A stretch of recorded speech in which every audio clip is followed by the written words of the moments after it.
Hello বন্ধুরা, বাগান বিলাসে সবাইকে স্বাগত। বুগেনভিলিয়া গাছে আমরা জানি সাধারণত কোনো রকমের রোগ পোকার আক্রমণ হয় না, কিন্তু এই বর্ষার সময় একটা সমস্যা আসতে পারে, যেটা হলো রেনবান বা ব্ল্যাক স্পট। দেখুন গাছে হয়েছে, আমার কাছেও হয়েছে। গাছের পাতাগুলো ঝরে যায়, এই পাতাগুলোকে তুলে তুলে ফেলে দিতে হবে, না হলে গাছটাতে পরবর্তীকালে আরও এফেক্ট করবে।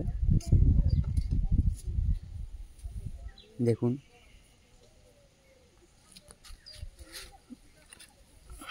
প্রত্যেকটি পাতা ফেলে দিতে হবে। এর প্রতিকার হলো যে কোনো ফাঙ্গাসাইড আপনারা ব্যবহার করতে পারেন। আমি স্প্রিন্ট ব্যবহার করছি, আপনারা যে কোনো ব্যবহার করতে পারেন। তার আগে পাতাগুলোকে সব তুলে ফেলে দিতে হবে।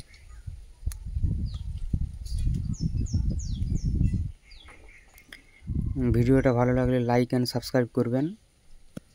সব চারাতে এই রোগটা হয় না, কিছু কিছু চারাতেই এই রোগটা আসে।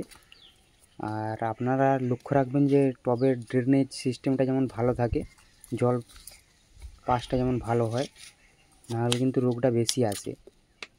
এটার দিকে লক্ষ্য রাখতে হবে। ভিডিওটা ভালো লাগলে লাইক অ্যান্ড সাবস্ক্রাইব করবেন।